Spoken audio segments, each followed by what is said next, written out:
Hola a todos y todas, bienvenidas a Learnability by Women Tech Makers. Soy Mercedes Ejido, coorganizadora de Google Developers Group y Women Tech Makers Valencia. Empezamos hoy con mucha ilusión este nuevo formato de entrevistas explorando el concepto de Learnability.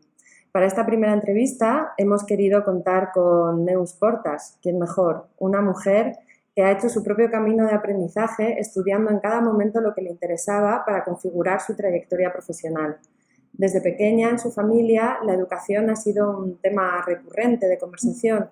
Su madre compartía con ella inquietudes, experiencias y metodologías que todavía hoy pueden ser catalogadas dentro de la innovación educativa. Inconformista y, sobre todo, aprendedora, su carrera está ligada al emprendimiento, el branding y la innovación social. Desde hace casi 10 años pone su energía y sus conocimientos en crear metodologías que motiven al aprendizaje rápido y eficaz, desarrollando learnability o habilidad para aprender. Como ella destaca, la soft skill más importante en un entorno de cambio como el que vivimos actualmente. Desde su página Learnability Hub nos invita a tomar las riendas de nuestro propio aprendizaje y nos alienta no solo a aprender y adaptarnos a la tecnología, sino que también a aprender a desaprender, a aplicar el pensamiento creativo y el pensamiento crítico, el liderazgo y la creatividad. Bienvenida, Neus, y muchísimas gracias por compartir y estar hoy aquí con nosotras. Gracias a vosotras por invitarme. Es un placer. Genial. ¿Cómo descubriste el concepto de Learnability y qué es lo que te apasiona de él? Bueno, yo supongo lo descubrí, pues bueno, como soy de devorar libros, artículos y buscar por todos lados, ¿no? Lo que hay, lo que se está moviendo. Lo descubrí hace tiempo en revistas, en diferentes medios americanos, que ahí ya se estaba empezando a hablar de esto. Y me di cuenta que era algo que yo venía haciendo de siempre, pero que no sabía que se llamaba así. Entonces, bueno, me fascinó porque se sale un poco de la manera de aprender formal en que hemos aprendido siempre y de repente propone pues la posibilidad de aprender cada uno a su manera, entendiendo que hay muchas fuentes de información y que de lo que se trata es de aprender lo que necesitamos en cada momento y aplicar rápido, ¿no? Entonces, me encantó porque era algo que yo venía haciendo de siempre. Yo llevo más de 20 años emprendiendo y al final, sin darte cuenta, esto es lo que acabas haciendo. Pero es verdad que muchas veces sin tanto orden, sin tanta estructura, y luego junto también con todo el cambio que estaba viendo en las empresas, con toda la digitalización y demás, que veía que mucha gente que estaba en empresa no tenía esta vocación o motivación de aprendizaje como veía en el entorno emprendedor, pues me pareció interesante que esto se empezara a aplicar en empresas también. Entonces fue un mix de todo que tocó muchos puntos en los que yo había estado, que yo no había unido nunca y que de repente el concepto me unió todos los puntos. Entonces eso fue, yo creo, lo que más me gustó. Es genial cuando de repente las cosas se conectan, ¿no? Sí, es que además se conectan siempre mirando para atrás. Normalmente, mirando para adelante muchas veces no sabes cómo conectar todo eso que te inquieta. Pero es verdad que si hay un propósito, hay una motivación especial, al final miras para atrás y de algún modo siempre conectan los puntos. Qué bueno, qué bueno. De hecho, te defines como emprendedora, inconformista y sobre todo aprendedora, ¿no? Todo lo que acabas de decir es aprendedora. Sí. Entonces, ¿cómo se es aprendedora? Yo creo que ser aprendedor es más allá no es ser buen estudiante, no es, o no necesariamente, ¿no? Pero muchas veces confundimos, ¿no? Que parece que el que le gusta aprender es porque le gusta hacer máster tras máster y no tiene por qué ser así. Yo creo que lo que define sobre todo al aprendedor es esta voluntad de aprendizaje continuo, constante, entender que el aprendizaje nunca se acaba, que es un proceso, no es un ya lo sé, sino ya, ahora mira, he aprendido esto, pero tengo que aprender lo otro, ¿no? Es un proceso. Mucha curiosidad, un poco ese síndrome del explorador, de querer saber todo, pero con capacidad primero de un aprendizaje activo, porque también hay que entender que aprender no es solo leer y ver text, ¿no? Que a uno parece que... Yo es que leo mucho, pero es verdad que si no tienes una actitud activa frente al aprendizaje, puede que no estés sacando todo el partido a todo eso que estás leyendo, escuchando y que podrías aprender de verdad, ¿no? Entonces yo creo que el aprendedor tiene esta curiosidad junto a una su propio método, su manera propio o adquirido, ¿no? Pero tiene un método para aprender, para hacer que todo eso que descubre, incorporarlo, lo cual quiere decir no solo sabérselo, sino saber relacionarlo con lo que ya trae en la mochila y aplicarlo, ¿no? Esta capacidad no está encerrado, está en el mundo aplicando. Entonces, por eso tiene este enfoque que viene de emprendedor aplicado al aprendizaje, pues me gusta, ¿no? Porque tiene mucho de emprendimiento en el fondo, ¿no? De valentía, de curiosidad y aplicación.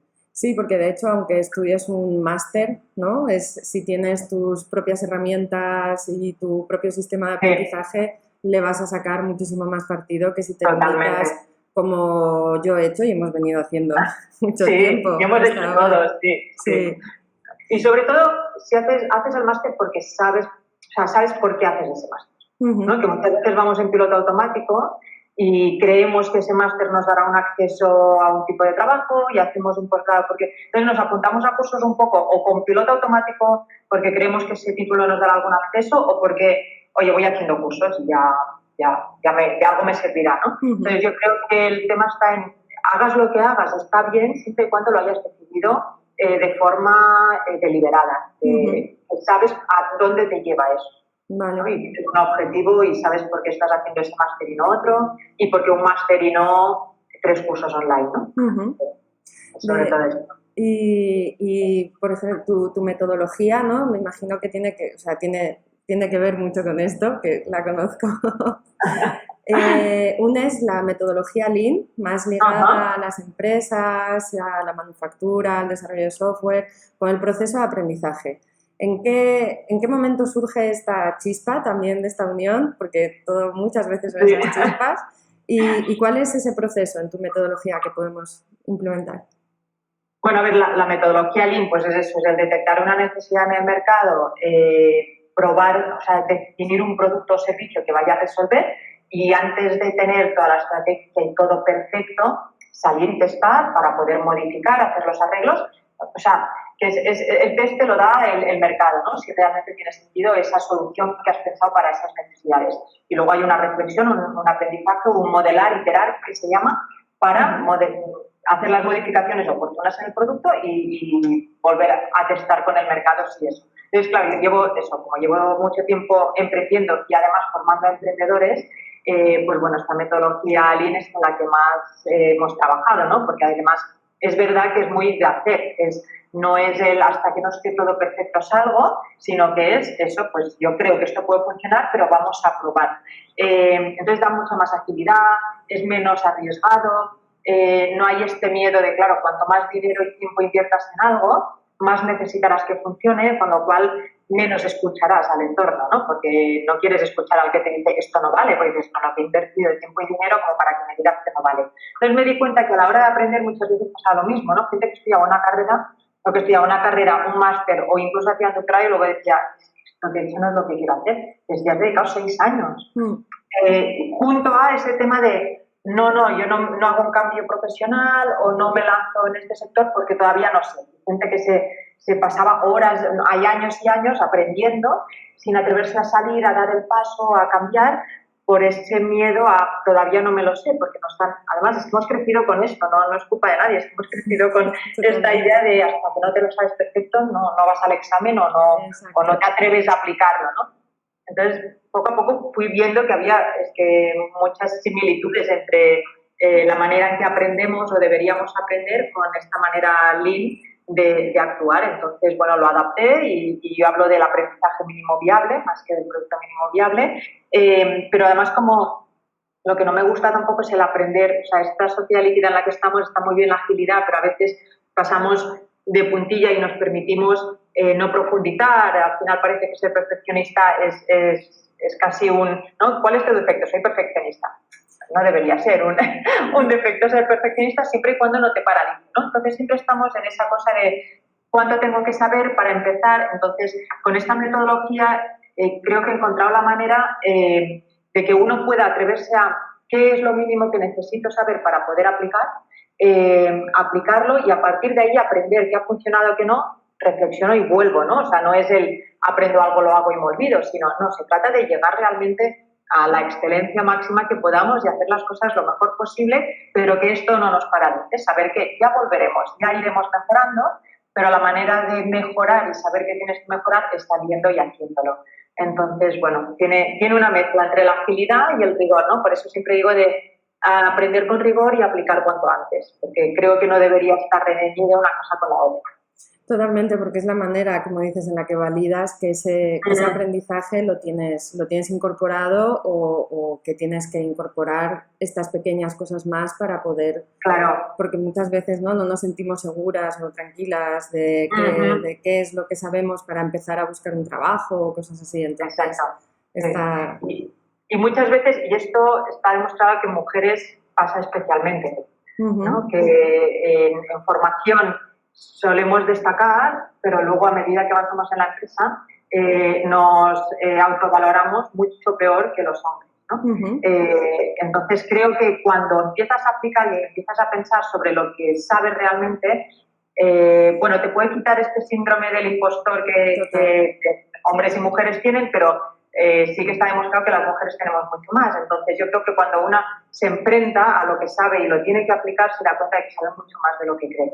Entonces yo creo que es especialmente interesante en mujeres atreverse a hacerlo para darse cuenta de que se sabe mucho más de lo que se piensa y hacerse valer, ¿no? Ir con seguridad, sí, no ir con...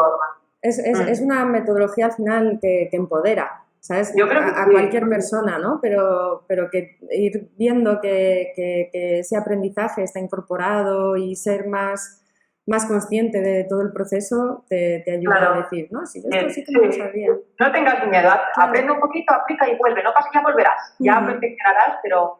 Y entonces, si has aprendido poquito, te atreves con poquito, pero da igual, la próxima vuelta que des ya harás algo más grande, ¿no? Pero es poquito a poquito, entonces yo creo que sí, que ayuda a perder el miedo. Y entonces, en tu experiencia enseñando a aprender, ¿cuáles crees que son las dificultades más comunes que te has encontrado en las personas a la hora de conseguir este aprendizaje rápido y eficaz? A ver, sobre todo que no estamos acostumbrados. Que el aprendizaje, por lo general, que hemos tenido hasta ahora en el sistema educativo ha sido bastante individualista y muy jerarquizado, ¿no? Nos dicen lo que tenemos que aprender en bloques muy marcados y todo va como muy cerrado, ¿no? O sea, son bloques cerrados en los que si quieres estudiar un tema determinado, esos, o sea, un tema, pues esas son las asignaturas. Y como que no puedes elegir, ¿no? Y a lo mejor hay cosas que querrías más de eso y otras que te sobran, que realmente no lo necesitas. Entonces, claro, de repente esa cosa de hazte tu programa, puedes aprender lo que quieras, pero fíjate los objetivos, cuesta mucho porque esto es otra de las cosas. Normalmente hemos aprendido en función de lo que se me da bien, lo que me gusta aprender, no lo que quiero hacer, ¿no? O sea, no hemos aprendido en base a qué objetivos tengo profesionales, ¿no? O que profesionales o personales, es que yo quiero, no sé, aportar mi gran talento al mundo y ayudar puede ser algo pues más de ONG, pero al menos saber qué quiero hacer y a partir de ahí definir qué tengo que aprender para llegar ahí. Entonces yo creo que por lo general el problema que más me he encontrado es que lo hemos hecho al revés. Normalmente nos han dicho, ¿qué quieres estudiar? ¿No? Entonces, ¿qué quiero estudiar? Pues porque se me da bien, porque tiene salidas, porque es fácil, porque no sé qué hacer. Entonces, pero no estamos acostumbrados a pararnos y decir, ¿qué quiero? Entonces, yo creo que esto es lo que más cuesta porque, claro, no es simplemente elegir entre varias opciones, sino que es mirar hacia adentro y esto cuesta un poco más. Siempre. Sí, creo que en mis cursos lo que más, donde, de hecho, el primer tema que va a mirar hacia adentro es donde todo el mundo se está más rato. Es decir, lo que me has hecho pensar. Eso sí es pensar. Y no cualquier curso que puedas hacer de contenido. Cuando miras hacia adentro es cuando piensas duro, o sea, cuando cuesta de verdad. Sí. Creo. Entonces, pero es lo que más falta hace para luego saber que vas bien, aunque te equivoques, aunque luego tomes la decisión equivocada, la has tomado con criterios tuyos, ¿no? Y porque al final el saber qué es lo que quieres también vas a tener ahí como una fuente de motivación brutal, ¿no? Totalmente. Si sabes dónde te tiene que llevar, aunque luego sea complicado el camino, o sea, por ejemplo, siempre digo medicina, que es una de las carreras más vocacionales. Uno estudia medicina porque quiere ser médico y lo tiene clarísimo. yo creo que por eso aguantan la carrera, el turismo y el MIR y todo, pero como es tan vocacional y realmente eso es lo que quieren, aguantan el trayecto, ¿no? De otra manera, si estudias de encima porque no sé qué hacer, imagínate, ¿no? Sí. O sea, no sé si se aguantaría. Entonces, eso con carreras normalmente así muy difíciles suelen ser como un camino a algo muy motivacional y sí, esto ayuda mucho a la resiliencia, a aplicar una mentalidad de crecimiento desde otro lugar. Y ahora que hablas de carreras, de medicina, vocación y demás, a la hora de aprender, ¿crees que hay alguna diferencia entre el aprendizaje de materias técnicas, científico-técnicas o materias de humanidades? Bueno, pues yo creo que entre humanidades y aprendizaje más científico-técnico, aparte de que cada vez debería ir más unido, ¿no? Y estar más en serio, esto de ciencias o letras cada vez debería irse fusionando más, pero sí creo que en aprendizaje más científico-técnico es más un proceso, es más secuencial probablemente en la mayoría de los casos, mientras que en las humanidades, digamos que no es tan secuencial, da más vueltas porque hay que aplicar más un pensamiento más crítico, el reflexionar desde otro lugar, entender que hay diferentes visiones y opciones, ¿no? En un tema científico-técnico, bueno, puede haber luego cierto debate, pero normalmente el debate viene de un tema más ético o más, ¿no? De cuando le metemos el tema más de humanidades. Pero para que algo funcione es ABC y funciona, ¿no? No hay mucha discusión a cómo se programa algo, pero en las humanidades sí, hay muchas visiones, hay muchos planteamientos, entonces exige más debate, más confrontación de ideas y creo que ahí está la diferencia, ¿no? Que a lo mejor tienes que enfrentarte más a cómo piensas, aplicar mucha empatía para entender otras visiones, entonces seguramente hay un proceso más personal, yo creo, en las humanidades que al final va de esto, ¿no? De entender al ser humano, entonces exige pensar desde otro lugar. Bueno, de hecho, la inteligencia artificial, por ejemplo, ¿no? Ahora hay un debate enorme de cómo la ética, cuánto es necesario es que la ética entre ahí. Claro, por eso yo creo que debe ir cada vez más fusionado, ¿no? Porque se dice eso de que un científico hace algo porque se puede hacer. Yo luego no sé qué, pero lo puedo hacer y mola ver que se puede y quiero ver cómo hacerlo para que esto suceda. Pero claro, hay que aplicar mucho pensamiento ético antes, ¿no? Entonces, creo que no debería hacer falta que esté el científico por un lado y el filósofo o el experto en ética por otro. Deberían ser perfiles que estén pues híbridos, ¿no? En que una persona tenga los dos perfiles me parece mucho más enriquecedor, que a medida que el científico avance también vaya aplicando el pensamiento ético, que no tenga que venirle a alguien de fuera a decir, oye, esto... De hecho, por ejemplo, ahora en el mundo del desarrollo y la programación, lo que se está buscando son programadores que se impliquen en producto, porque es una manera de que a ti te dicen, bueno, tienes que hacer esta tarea.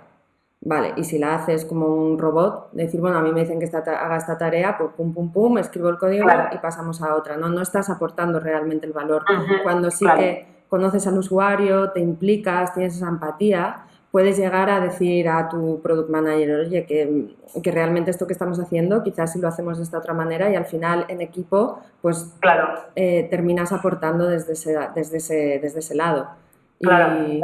Y cada vez yo creo que está todo más mezclado, como dices. Cada vez más, sí. De hecho, yo vi un reportaje al responsable del tema de la computación cuántica en Google, que además es español, y me gustó su perfil. Había estudiado física, había estudiado informática y filosofía. Entonces, es un perfil interesantísimo, ¿no? Porque y él decía que quería entender la parte más humana, ¿no? El hacerse preguntas desde otro lugar, pues claro, te permite que según tú vas haciendo lo que sabes que se puede técnicamente, también vas aplicando un tema ético, pero también el entender muy bien al que lo va a recibir, ¿no? Porque al final todo lo que se desarrolla al final es para personas. Con lo cual, cuanto más entiendas al receptor, más enriquecedor va a ser lo que desarrolles, ¿no? Y en cuanto a la aplicación, ¿no? Digamos que la aplicación de las cosas más técnicas es más palpable que la de humanidades. Sí, ¿Lo ves así? Sí. ¿Sí? Vale. Sí. De hecho, cada vez se está dando más importancia, bueno, ya hace tiempo, ¿no? A las soft skills Y learnability, por ejemplo, ya se dice que es una de las soft skills, de hecho se habla de la power skill, pero claro, yo creo que el problema no se le da más empujón a todas las soft skills en el sistema educativo y demás, porque es muy difícil de evaluar. O sea, se puede evaluar, pero ¿cómo evalúas cuán creativo es alguien? ¿O cuánto aplica el pensamiento crítico? ¿O cuánta capacidad de aprendizaje tiene? ¿No? Entonces, claro, la parte más, por ejemplo, de tecnología, tú, si sabes programar o no, porque programas, si funciona, lo sabes hacer, si no, ya tú mismo, es muy fácil el autoaprendizaje en este sentido, que puedes ir viendo si te lo sabes o no, es que si no te sale, es que no. Pero claro, lo otro, ¿cómo sabes cuánto sabes de ética? Es que no tiene fin, ¿no? O sea, la tecnología tampoco, pero cada paso puedes ir, hay pasos, ¿no? Hay pasos, hay niveles y puedes ir sabiendo cuánto vas avanzando. En humanidades es mucho más complicado, yo creo. Sí. Y con esto que decías, ¿no? De cómo medir el aprendizaje, yo creo que mucha gente hemos vivido que nos hagan test de inteligencia con resultados muy variopintos. Sí. Pero sin embargo ahora mismo sabemos que el cerebro crea neuronas constantemente, igual que neuronas también crea conexiones entre ellas. En este sentido hay una científica que se llama Jennifer Raymond de la Universidad de Stanford que dice que todos los cerebros son iguales, que lo que los diferencia son las experiencias de aprendizaje según tú vas evolucionando. Entonces, ¿qué papel juega realmente el cerebro en la generación de conocimiento, en learnability? ¿Cómo lo hace? Yo creo que es interesante el conocer un poco cómo funciona nuestro cerebro cuando nos disponemos a aprender, ¿no? O cualquier momento, ¿no? Partiendo de que vamos a aprender continuamente en todo momento y que no es opcional. Siempre explico un poco cómo va el cerebro para entender para que entiendas que realmente se puede modificar, en el sentido que es muy plástico el cerebro y a cualquier edad. No vale de solo los niños tienen plasticidad. Todos, lógicamente, hay momentos en que las estructuras neuronales están como no, las sinapsis están mucho más reforzadas y cuesta más desaprender, por ejemplo, ¿no? Algo que llevamos mucho tiempo haciendo de una manera nos cuesta mucho cambiarlo porque nuestro sistema y nuestro cerebro automatiza. Nuestro cerebro es un experto del ahorro. Entonces, busca continuamente automatizar energía. Entonces, quiere saber en todo momento que eso va a servir para algo y que tiene sentido guardarlo. Si no, como no cabe, ¿no? Entonces, ¿esto qué quiere decir? Que si nosotros al cerebro le damos una información una vez, no hay motivación, no hay emoción, con lo cual estamos diciendo al cerebro, en realidad me importa poco esto, y el cerebro dice, tienes poco interés en esto, con lo cual vamos a ver para qué guardarlo. Si encima solo se lo dices una vez, no lo repites, no repasas ese contenido, no lo vinculas con otro contenido que tienes ahí guardado, de nuevo te va a decir, ¿para qué lo quieres si lo has usado una vez? ¿No? Entonces, en este sentido, por ejemplo, el repetir la información, volver a repasar esa información y eso, buscar siempre relaciones, es como hacer pequeños puentes con información que tenemos en esa galería de conocimiento en nuestro cerebro, ¿no? Entonces, en el momento en que lanzas un ancla a ese contenido que ya tenemos, ya está un poco más agarrado ahí para que se quede. Si encima lo aplicamos, al final el cerebro, eso de saber por saber, le da muy igual. O sea, el cerebro está pensado para sobrevivir. Entonces, ¿para qué quieres guardar? Entonces, empieza a guardar cuando lo usas. Porque, bueno, vale, lo vas a necesitar. Entonces, para el cerebro es importante si lo usas, si no, no. Es como estas cosas que tenemos el trastero de, si no lo he usado 3 años, ya lo puedo tirar. Sí. El cerebro hace lo mismo, de si no lo has usado, ¿para qué tengo que guardarlo? Tengo poco sitio en el trastero. Entonces lo tira, es que no lo almacena, ¿no? Entonces entender esto es importante eso, para ver la importancia de relacionar conocimientos, de aplicar un aprendizaje activo, de cuando incorporamos un conocimiento nuevo, los famosos mapas mentales que nos permiten relacionar eso que estamos incorporando con otro conocimiento que tenemos. En el fondo lo que estamos haciendo es crear esas conexiones al cerebro. El aplicarlo también está haciendo que el cerebro le dé importancia a todo eso. Y luego entender por qué el desaprender nos cuesta tanto, ¿no? Entender que aprender no es solo almacenar contenidos, sino que es también incorporar valores, creencias, métodos, procesos, todo eso es aprender, ¿no? No es solo memorizar. Igual que desaprender es desincorporar métodos, procesos, creencias. Entonces, no se trata de olvidar conocimientos, sino de plantearse maneras en que hemos hecho las cosas Y claro, ¿qué pasa? Que nuestro cerebro, cuando le hemos dicho esto se hace así, así, así, cuando de repente le decimos, oye, que igual hay otra manera de hacerlo, te dice, no me líes, que yo esto ya lo tengo ahí encapsuladito en una caja y además con un acceso directo. Y yo sé que cuando necesito hacer esto, tengo muy claro dónde está. Si ahora me deshaces esto y me lo descompones, voy a tener que buscar otra caja y hasta que te cree un acceso directo nuevo, tarda un rato. Entonces, por eso nos cuesta, nos da pereza, porque es con lo rápido que voy yo a esto, ¿no? Entonces luego surge eso de, es que siempre lo hemos hecho así. Es que si así funciona, ¿para qué voy a cambiar? Y es normal, es que es nuestro cerebro que hace eso. Entonces, cuando entendemos que es nuestro cerebro, pero que el entorno nos está diciendo que igual eso ya no te funciona para las necesidades nuevas, porque ojo, si funciona, tira de eso. O sea, no se trata de ir desmontando el trastero, que cuesta mucho montarlo. Pero si al menos cuando algo ya no nos está funcionando, que puede ser que sea algo que nos funcionara en el pasado, pero que ahora ya no, porque hay nuevos métodos, hay nuevos sistemas, hay nuevas maneras de hacer las cosas más rápidas, ¿no? Es, por ejemplo, lo del teclado. El query, el que sea así el teclado, es por las máquinas de escribir, para que no se atascaran las... si abres con ordenador, ¿qué sentido tiene el query? Pero claro, ya nos hemos acostumbrado, pero realmente los teclados que se basan en la manera de escribir en ordenador, escribes mucho más rápido, pero claro, al cabo de unos meses. Claro, porque requiere hasta que práctica. te has acostumbrado y dices, yo ahora ya me acostumbraba a esto y voy... Entonces cualquiera se pone a desaprender, aunque luego con el otro. Entonces es entender que da pereza, pero que merece la pena si no nos está permitiendo ir al ritmo del entorno, ¿no? Por el tema rapidez, yo creo. Entonces, entender el cerebro, lo básico, tampoco hay que ser neurocientífico, pero entender esto nos ayuda, cuando nos da pereza, decir, es por esto, venga, me tengo que sobreponer, mi cerebro está haciendo lo que le toca, pero yo tengo que forzarle a cambiar y tirar. Claro, además hay técnicas que se pueden aplicar y entonces en el momento en el que detectas, vale, es el cerebro diciendo esto. Claro. ¿Dónde está la técnica, no? Y aplicas... Ya está, sí, totalmente.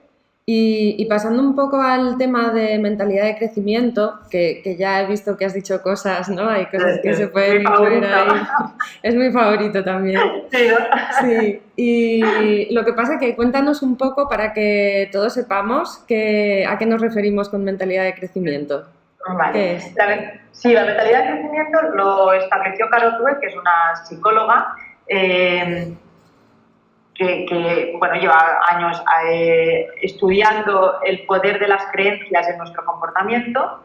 Entonces se dio cuenta de que cuando la gente que tiene una mentalidad fija es la que parte de que naces con una inteligencia X y es inalterable, ¿no? Que eres de una manera u otra y eso no se puede cambiar, ¿no? Entonces, ¿qué pasa? Cuando alguien tiene esta mentalidad fija, claro, si tú sientes que... es malo tanto si sientes que eres muy inteligente como no tanto, ¿eh? Porque claro, ¿qué pasa? Cuando alguien creía que era muy inteligente, decía, yo soy inteligente, ya tengo la etiqueta, ahora ya, ¿no? Lo de coge fama y échate a dormir, no sé a qué, me equivoque y piensen que no soy tan inteligente, ¿no? Porque además si alguien me demuestra que no lo soy tanto, me quedo en no lo soy tanto, porque ya esto es inalterable. Igual que el que se sentía un poco más tonto, por decirlo así, decía, nunca llegaré ahí, ¿para qué esforzarme si nunca podré? Entonces hizo una prueba en un instituto de Chicago, pues de estas historias de institutos a las afueras de las ciudades, con chavales con problemas en casa, con muy malos resultados académicos y demás. Y entonces lo que hicieron la prueba fue a los chavales que iban peor, en vez de ponerles suspenso, les ponían not yet, ¿no? El todavía no. Y vieron que esto cambiaba radicalmente su manera de actuar, porque de repente ya no era un suspenso de tú eres de los que suspenden, no hay nada que hacer, sino fue de momento no, pero si te esfuerzas podrás. Bueno, a partir de ahí esos chavales progresaron, se esforzaron, se motivaron. Entonces vieron que cuando se tiene mentalidad de crecimiento, que hay gente que la tiene más desarrollada o menos, pero se puede fomentar, o sea, todos la podemos desarrollar, todos venimos con una mentalidad, con un sistema que fomenta mucho la mentalidad fija, con lo cual todos tenemos un poco de mentalidad fija, no pasa nada, no hay que culpabilizarse, pero entender que podemos potenciar esta capacidad mentalidad de crecimiento, que es el entender que con lo que vienes es un punto de partida, pero que a partir de ahí puedes conseguir lo que tú te propongas en función de lo que te esfuerces. Entonces esto te lleva a, bueno, voy a esforzar más, ¿no? Lógicamente, pues yo por más que me proponga ser un Mozart no lo seré.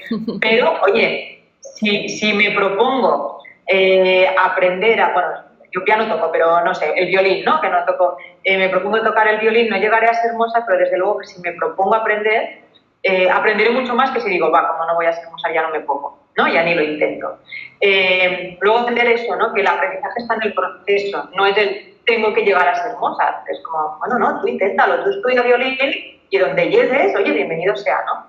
Entonces esto hace que no te enfoques tanto en el resultado, sino en el proceso. Y esto, que parece como muy simple, a lo que lleva es, si tú estás en el proceso y entiendes que el proceso es parte del aprendizaje, pedirás feedback, porque es como, ¿cómo lo estoy haciendo? ¿Qué te parece? Porque sabes que con eso aprendes y que estás en proceso de aprender y que esto es continuo y nunca se acaba. Si tú te enfocas en el resultado, ¿qué pasa? Que una vez lo aprendes es, no voy a pedir feedback porque me lo tomo como una crítica. Si alguien me dice, esto lo podrías hacer mejor, como es intocable, he llegado ahí y eso es lo que se valora, una crítica es un juicio, ¿no? No puedo hacer nada con ello porque ya está, ya he llegado, ¿no? Entonces, va muy ligado a este Lean, ¿no? A esta metodología Lean de entender que el proceso que no se acaba, que es infinito y que el aprendizaje está no está en ninguno de los tres, está en los tres, ¿no? Está en este proceso y que se trata de un aprendizaje continuo.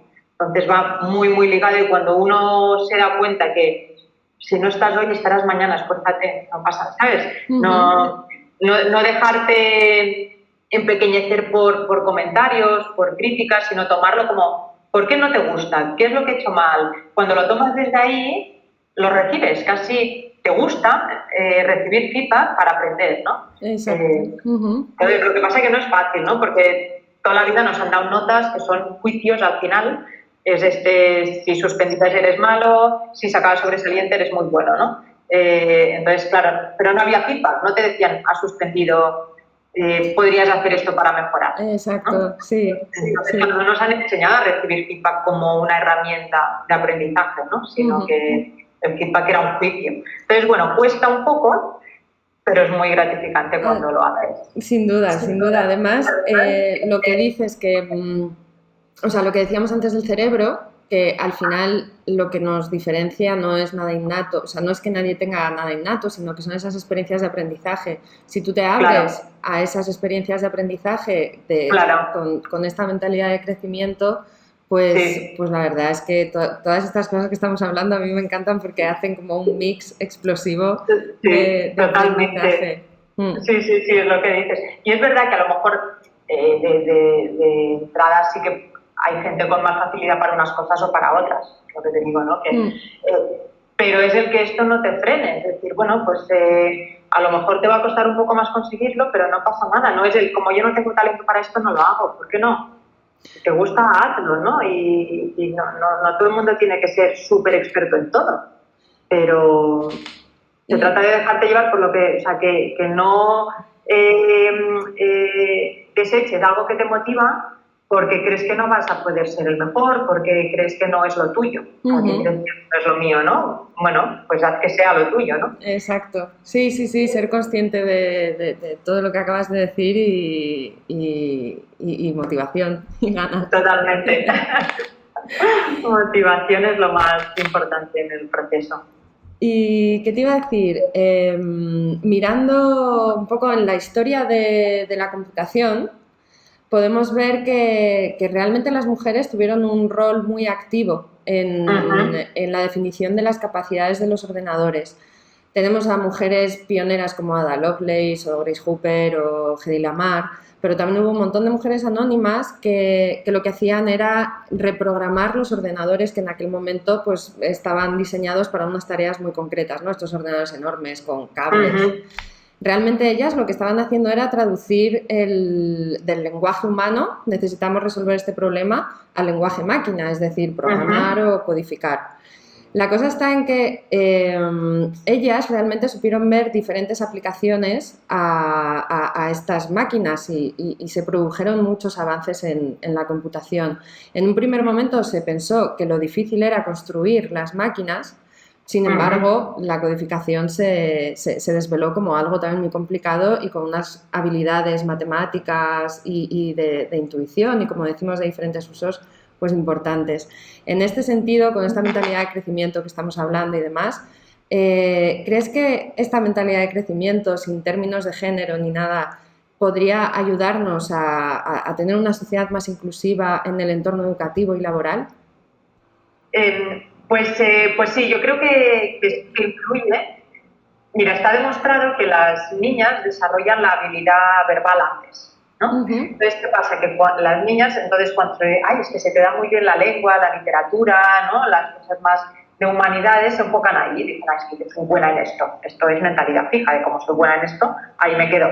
Y los niños, aplicando la mentalidad fija, al contrario, dicen que es que para esto no valgo, yo todo lo de hablar y tal, ¿no? La parte más del lenguaje es de niñas. Entonces se enfocan en lo otro, en las matemáticas, las ciencias.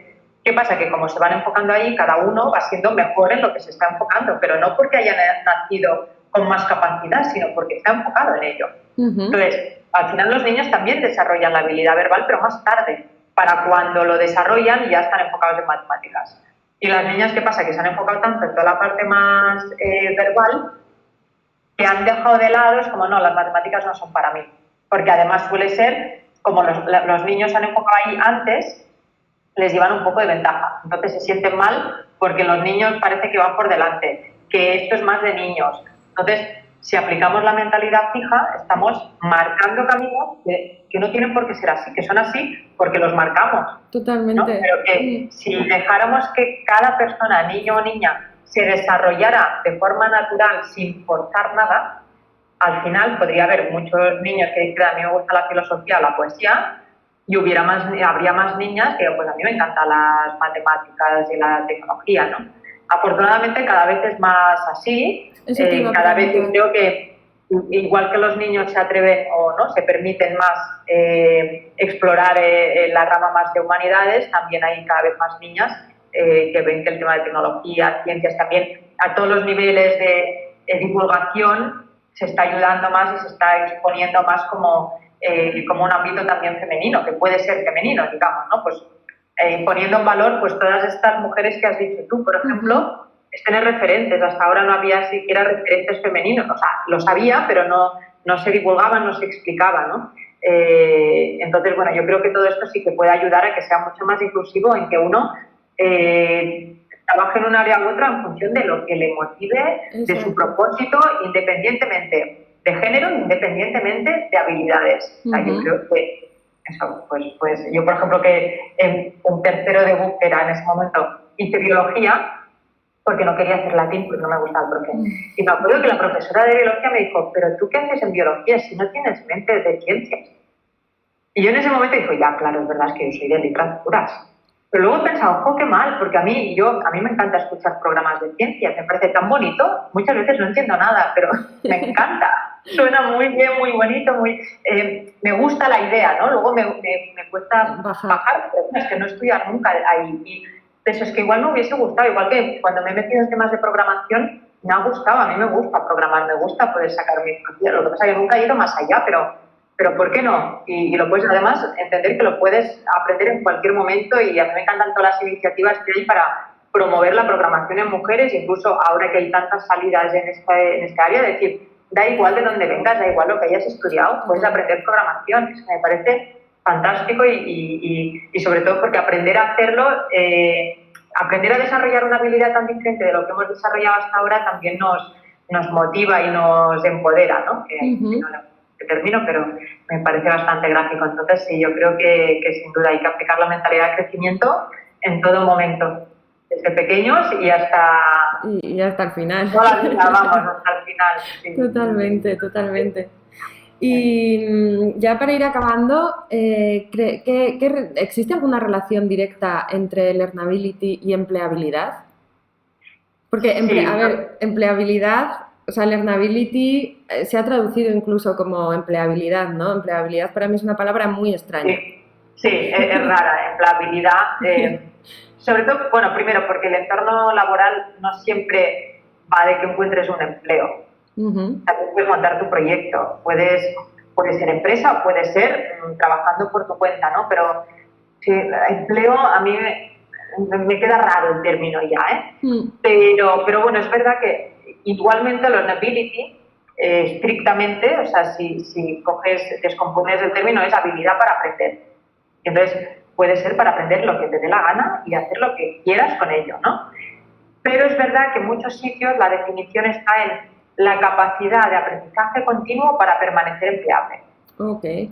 Entonces, yo creo que el término en sí no hay nada en learnability, habilidad de aprendizaje, que nos haga pensar. Ahí yo no he encontrado la palabra empleabilidad ahí dentro, ¿no? Pero es verdad que cada vez más las empresas lo que quieren es la capacidad de aprendizaje continuo. De hecho, Satya Nadella, que es el CEO de Microsoft, yo siempre lo digo, me encanta la frase de las empresas ya no necesitan know-it-alls, ¿no? El saberlo todo, sino learn it all, ¿no? Entonces, también era la vicepresidenta de Recursos Humanos de IBM, también decía, yo no sé qué voy a necesitar dentro de 2 años, porque es que el mundo va tan rápido y necesito innovar al ritmo a que avanza el mercado. Entonces, yo dentro de 2 años no sé qué voy a necesitar. Entonces, contratar a alguien para lo que necesito hoy es muy cortoplacista. Yo puedo tener a esa persona 5 o 10 años en mi empresa, ¿no? Teniendo en cuenta que bueno, cada vez hay más rotación también porque el mismo trabajador quiere cambiar y probar cosas nuevas. Pero es decir, yo no puedo contratar a alguien para 1 año o 2. Yo quiero a alguien que pase lo que pase en el entorno y sea lo que tenga que hacer como empresa, sepa que esa persona podrá adaptarse, que podrá aprender rápido y entonces, claro, cada vez más las empresas piden esto. Capacidad de aprendizaje constante, continuo, rápido, lo cual quiere decir aprendo y aplico, ¿no? Entonces, sí, va ligado por esto, por lo que piden las empresas. Entonces, yo supongo que por esto, al término learnability, se le ha aplicado, ¿no? Se le ha añadido la parte de empleabilidad. Vale. Totalmente ligado. Exacto. Aunque, como digo yo, a mí me gusta plantear learnability no tanto como encontrar un empleo, sino para tomar las riendas de tu trayectoria profesional. Y que todo momento puedas elegir, que tú tengas muy claro qué quieres a nivel profesional, lo que te digo, en el formato que quieras y donde quieras. Y a partir de ahí sepas decidir qué tengo que aprender para conseguir eso, ¿no? Y en cada momento, como cada vez daremos más giros en nuestra trayectoria profesional, cada vez necesitaremos aprender más. Pero es esta capacidad de aprendizaje que nos permitirá dar los giros que nos apetezcan o que creamos convenientes en cada momento, ¿no? Entonces, para mí, la capacidad de aprendizaje va muy ligado a la trayectoria profesional, pero en cuanto a tomar las riendas, ¿no? No tanto en si sé aprender, mandaré currículum y me van a dar un trabajo. Porque además, lo ves desde una actitud más activa, ¿no? De tomo las riendas, yo decido en qué quiero trabajar, ¿no? Lo otro es, pues cruzo los dedos, ¿no? Totalmente. Además, envías un currículum y ¿qué pones? Tengo habilidad de aprender, ¿no? Claro. Y quizás es... Sobre todo porque ahí, ¿sabes qué pasa? Que cada vez más los currículums los seleccionan máquinas. El primer filtro, al menos. ¿no? Entonces van a lo básico que necesitan, que haya estudiado esto, normalmente en el grado, no lo que haya estudiado por tu cuenta, sino el título, años de experiencia, o sea, a cosas muy tangibles. Entonces las soft skills, y entre ellas la learnability, se tienen cada vez más en cuenta, pero en la entrevista personal. En la máquina no la descifra, ¿no? Entonces, claro, si esperas que antes currículum y por la learnability te llamen, no, porque en el primer filtro igual no pasas. Ya directamente se queda ahí. Entonces, sigues dándole mucho poder a la máquina que decide el currículum, ¿no? Y aunque consigas ese empleo, ¿luego qué?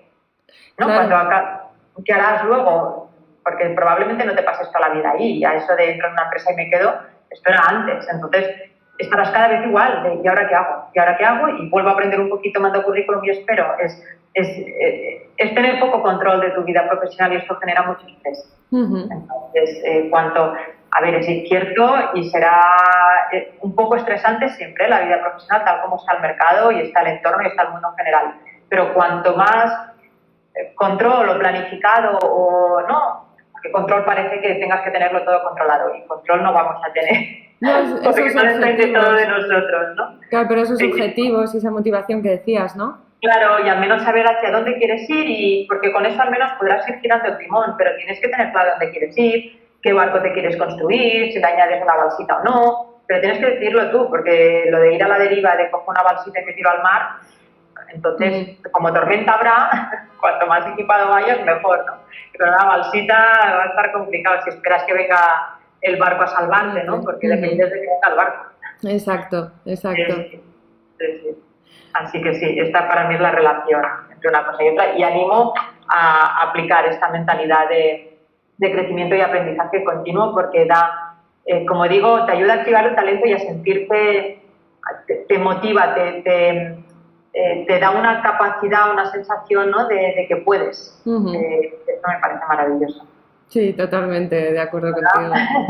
Sí. Vale, y ya para terminar, en 2 palabras, si se puede, ¿cómo ves el futuro de la ciencia y la tecnología en femenino? En 2 palabras. Sí, si se puede. Sí, pues inspirador, desde luego. Y a ver cómo lo digo en una palabra. Bueno. Como, bueno, diré en algunas, pero lo sintetizo mucho. Con la capacidad de darle una vuelta. Es decir, creo que la mujer, aparte de aprender lo que se ha venido aprendiendo, le puede aportar una capa esta más de humanidades que hablábamos, muy bonita. Como hicieron ya aquellas mujeres, ¿no? Exacto, sí. Esta mezcla que hablábamos de humanidades y tecnología, ciencias, que me parece muy inspiradora y necesaria. Mira, inspiradora y necesaria, ya lo Fantástico. tenemos. Qué bien. Pues hemos acabado ya, Neus. Bueno. He estado súper a gusto. Muchísimas gracias por compartir tu conocimiento y tu experiencia y pasar este rato con nosotras. Un placer, muchísimas gracias. Espero que sirva de inspiración a quienes ya están ahí, a las mujeres que ya están ahí y a las que dudan o sienten que no es para ellas. Yo animo a aplicar mentalidad de crecimiento a todas. Maravilloso.